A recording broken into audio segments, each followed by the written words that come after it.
열왕기하 5장 1절로부터 3절 말씀입니다. 열왕기하 5장 1절로부터 3절 말씀입니다.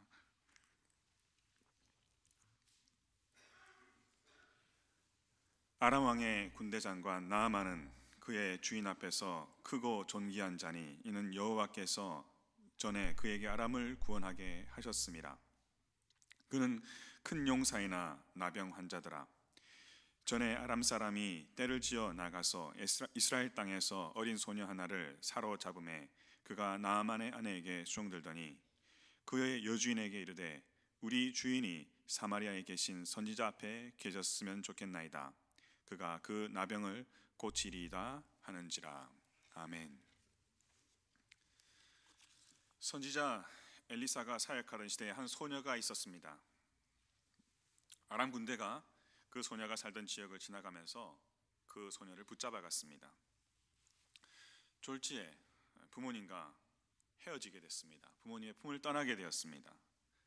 모든 것을 잃었다고 할 수 있을 것입니다. 가족도 잃었고 한 소녀로서 꿈많은 그 꿈도 미래도 잃어버렸습니다. 그리고 그 소녀는 그만 아람 군대 장관 나아만의 아내를 섬기는 몸종이 되어 버렸습니다.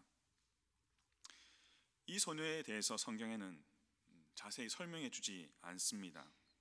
그저 어린 소녀, 계집종 그렇게 표현하고 있습니다. 무명의 소녀였습니다. 그런데 놀랍게도 이 소녀는 하나님을 향한 신앙이 있었습니다. 엘리사가 사역하던 이 시대에 영적으로 얼마나 어두웠는지를 우리가 볼 때에 이 무명의 소녀의 신앙은 참으로 깊은 어두운 가운데 빛을 비춘 작은 촛불과도 같은 그런 신앙이었습니다. 우리가 잘 알다시피 엘리야와 엘리사의 시대는 우리가 가히 헤아릴 수 없는 수많은 기적이 일어났던 시대였습니다. 여러분, 왜 그러한 기적이 필요했습니까? 엘리야와 엘리사는 우리와 같은 성정을 가진 사람이었습니다. 하나님께서 그들을 사용하실 수밖에 없었던 것은 그 시대가 너무나도 영적으로 어두웠던 시대였기 때문입니다. 도저히 기적이 아니고서는 사람들이 하나님에 대해서 관심을 가지지 않는 그런 시대였기 때문이었습니다. 이러한 때에 이 작은 소녀는 비록 다른 이방 땅의 노예로 몸종으로 잡혀간 신세였지만 하나님을 아는 자였고 하나님의 은혜를 고백하는 귀한 믿음의 사람이었던 것을 발견하게 됩니다. 그녀가 종로로 사는 집의 주인은 장군이었습니다. 아주 유력한 사람이었고 엄청난 부를 소유하고 있었습니다. 아람 나라의 왕을 제외하고는 그를 앞설 자가 없었습니다. 그는 왕 앞에서 크고 존귀한 자로 여겨졌습니다. 그런데 그만 이 사람에게는 한 가지 어려움이 있었습니다. 스스로 해결할 수 없는 절박한 문제가 있었습니다. 그는 문둥병자였습니다. 모든 것을 가진 자로 보였으나 그에게 없는 것이 단 한 가지였는데 바로 그것은 하나님이었고 그에게는 하나님이 없었습니다. 그는 하나님을 알지 못했습니다. 그의 문둥병은 그러한 나아만의 영적 현실을 상징적으로 보여주고 있는 것입니다. 모든 것을 가진 것 같으나 하나님을 알지 못하고 살아가는 나아만 장군, 모든 것을 잃은 것 같으나 하나님을 신뢰하며 살아가는 계집종, 이 두 사람의 관계를 통해서 하나님은 오늘 우리에게 말씀하여 주기를 원하십니다. 이 보잘것없는 요정은 어떻게 그렇게 큰 자인 그에게 하나님을 전할 수 있었을까요? 모든 것을 잃어버리고 인간적인 눈으로 보면 아무것도 가진 것 없는 이 계집종이 되었지만 그녀의 눈에 모든 것을 가진 자 같은 나아만 장군에 향한 궁율의 마음이 있었기 때문입니다. 그녀는 나아만 장군이 하나님을 절실히 필요한다는 것을 알았습니다. 그의 문제를 해결할 유일한 가능성이 하나님께만 있다는 것을 이 소녀는 알고 있었던 것입니다. 그리고 입술을 열어 나아만 장군의 아내에게 말합니다.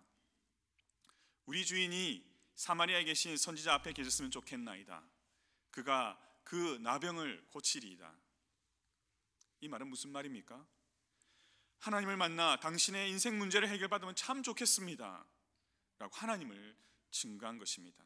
참으로 단순한 고백이었습니다. 그 결과가 어떻게 될지 염려하지 않았습니다. 어쩌면 이 소녀의 입장에서 자신의 목숨을 거는 그러한 일일지도 모르겠습니다. 분명한 것은 이 여종은 하나님의 은혜를 체험하고 하나님에 대한 확신으로 가득 차 있었음에 틀림이 없습니다. 초라한 자신의 신분에도 불구하고 혹시나 잘못되면 자신에게 돌아올 모든 대가를 지불하는 것에도 불구하고 하나님을 증거하는 마음이 이 소녀 안에는 뿌리뜻하게 일어났던 것입니다. 하나님을 향한 신뢰가 없었다면 이러한 용기는 나올 수 없었을 것입니다. 이후로 많은 이야기가 진행되지만 결국 나만 장군은 아람 왕의 재가를 얻어서 엘리사를 찾아가게 되고 씻음을 받고 하나님을 경외하는 자가 됩니다. 우리 박지영 장님께서 오늘 기도하실 때 내년에 기적을 경험하는 우리가 되게 해달라고 기도하셨는데 바로 이 나만에게 기적이 일어난 것입니다. 이 계집 여종의 하나님에 대한 확신에 찬 말 한마디와 나만 장군의 절실한 마음이 합한 그곳에 하나님의 역사심이 나타난 것입니다. 이것이 바로 기적입니다. 이스라엘 땅에는 영적으로 어둠이 가득했지만 오히려 이방인이 구원을 받는 하나님의 선교가 이루어지는 놀라운 사건이, 놀라운 기적이 일어나는 것입니다. 사랑하는 성도 여러분, 기적은 이렇게 나타나는 것입니다. 하나님에 대한 신앙 고백이 하나님의 필요로 하는 누군가의 절실한 마음과 만나는 그곳에서 하나님의 역사는, 하나님의 기적은 일어나는 줄 믿습니다. 영원 구원의 역사가 일어나는 줄 믿습니다. 우리는 우리가 만나는 사람들의 그 절실한 필요를 다 알 수 없습니다. 이 시대를 살아가는 많은 사람들은 너무나 큰 상처들을, 또 크고 작은 상처를 받으면서 가능하면 자신의 이야기를 이렇게 잘 다른 사람과 나눌 수 없습니다. 자신의 필요를 말하는 것을 힘들어합니다.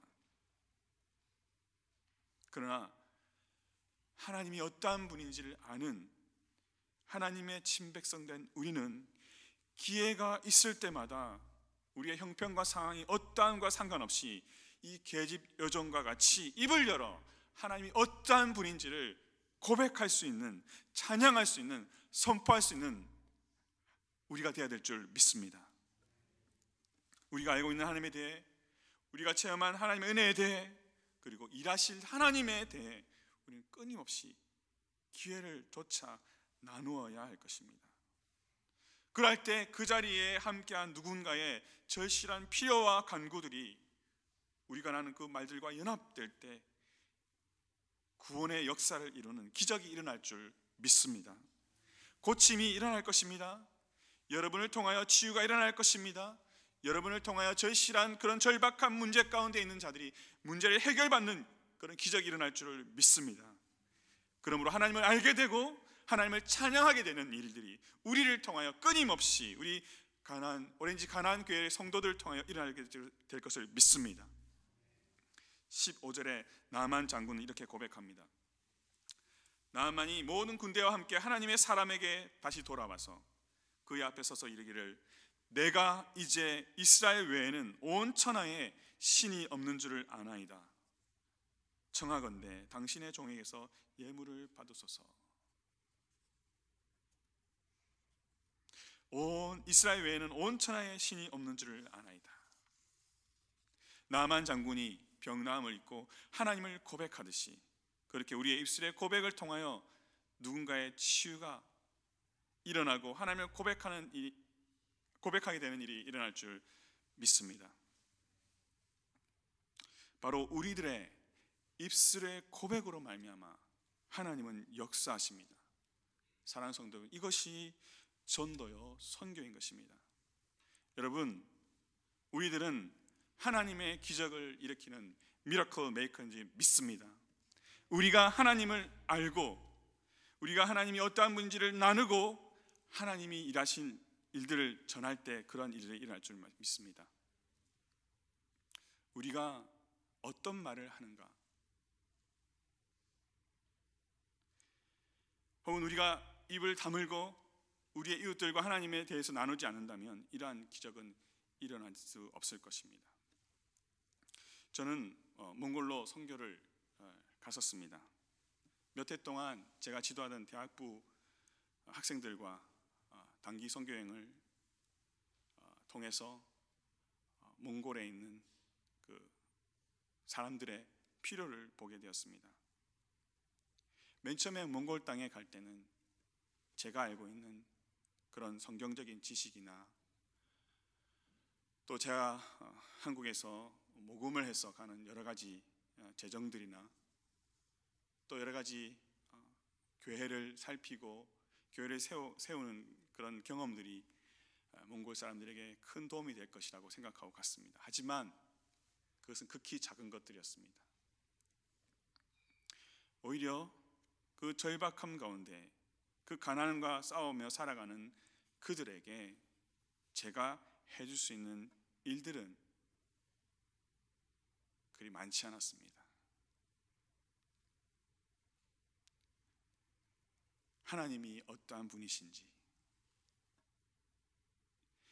예수님이 십자가에서 죽으시고 살아나신 그 사건이 우리에게 어떤 의미가 있는 것인지, 그저 하나님의 은혜를 구하는 것이 그들과 제가 할 수 있는 유일한 것을 고백하고 함께 은혜를 간구하며 기도할 때 하나님은 우리 가운데 역사하셨습니다. 하나님을 받아들이고 그들의 가난이라고 하는 환경은 변화되지 않았지만 그들이 예수 그리스도를 구주로 영접하며 자신이 풍성하게 가지지 못했지만 나보다 더 연약한 자를 향해서 자기의 것을 쪼개어서 나누는 삶을 살기 시작하고 그들이 위로하고 하나 되며 주님의 몸을 함께 세워가는 그런 일들이 일어났었습니다. 엘리사의 시대는 영적으로 너무나도 어두웠습니다. 위대한 선지자들의 기적이 빛나는 것 같지만 하나님을 경외하며 자신의 입술에 고백을 드리며 자신의 삶을 드리는 한 소녀를 통하여 하나님께서는 이방인을 구원하는 이 놀라운 일들을 기록하신 것에 대해서 좀 주목하고 싶습니다. 사랑하는 성도 여러분, 이스라엘 백성에게는 하나님의 부르심이 있었습니다. 하나님이 그들을 구별하고 선택하신 분명한 이유가 있었습니다. 가장 분명한 이스라엘의 정체성은 바로 선교하는 백성이 되게 하는 것이었습니다. 우리가 잘 알다시피 출애굽 이후에 하나님은 시내산에 이스라엘 백성을 모으셨습니다. 그리고 언약식을 거행하십니다. 이제부터 나는 너희들의 왕이 되기를 원한다. 그리고 너희들은 나의 백성이 되기를 원한다. 바로 너희들은 제사장 나라가 되어라. 너희들이 이것을 받아들이겠느냐? 라는 언약식을 거행하셨습니다. 여러분, 제사장 나라가 된다는 것은 무엇입니까? 바로 이웃 민족들 열방에 하나님의 살아계심을 증거하며 그들 역시 하나님께 돌아오도록 중보기도하며 복의 근원이 되어 섬기는 제사장의 역할을 감당하는 그런 하나님의 선교적인 백성이 되는 것, 그것이 바로 제사장 나라가 되는 것의 의미였던 것입니다. 바로 이것이 하나님께서 아브라함을 택하셔서 이스라엘 민족을 이루시고 한 나라를 이루게 하신 뜻이었던 것입니다. 하지만 불행하게도 이스라엘은 그런 사명을 감당하지 못했습니다. 오히려 그들은 하나님을 떠나 이방신을 섬기기까지 했습니다. 절망적인 상황 가운데 빠져들어갔습니다. 이러한 가운데 아람 나라에 잡혀간 무명의 한 소녀의 이야기는 너무나도 영적으로 어두워진 시대 가운데 하나님의 선교적 소명을 감당하는 이스라엘 본연의 사명을 밝히 드러내 보여주는 너무나도 놀라운 사건인 것입니다.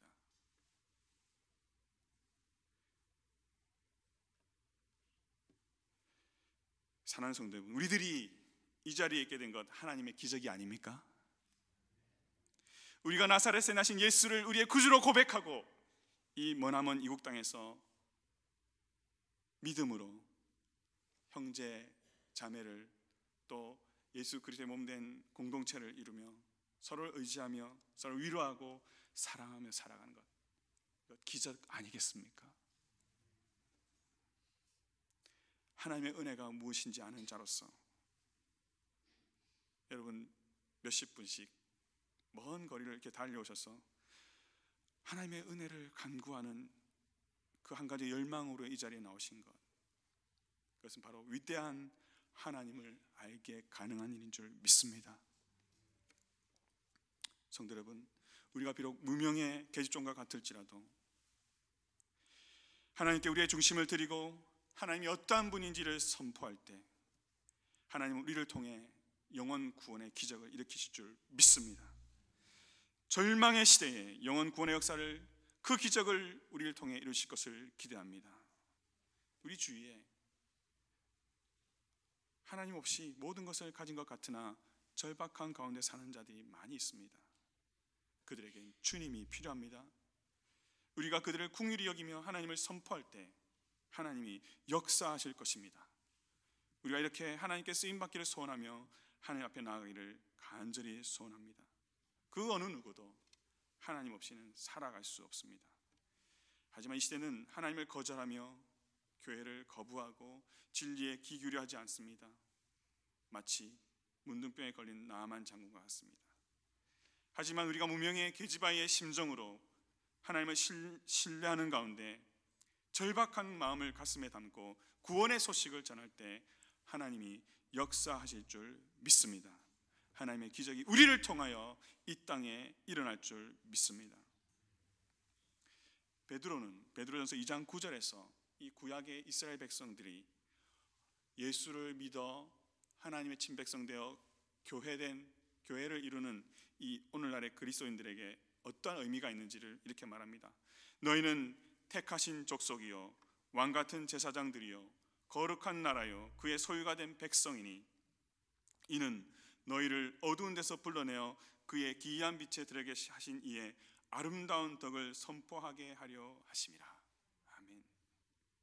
제사장 나라로 부르심을 받았던 이스라엘 백성과 동일한 부르심을 받은 하나님의 나라 백성이 된 것이 바로 저와 여러분입니다. 어두운 데서 우리를 불러내신 하나님, 그의 나라 백성 삼아주신 하나님의 놀라운 은혜를 선포하는 것이 우리의 삶의 분명한 목적이라고 말씀하고 계십니다. 사랑하는 성도 여러분, 2015년 한 해는 이 계집종의 심정으로 내 입술을 열어 하나님이 어떠한 일을 행하실지 기대하며 때를 얻든지 못 얻든지 우리 주 예수 그리스도의 놀라운 복음을 전할 수 있는 저와 여러분들이 되시기를 간절히 소원합니다. 우리도 함께 기도하고 싶습니다.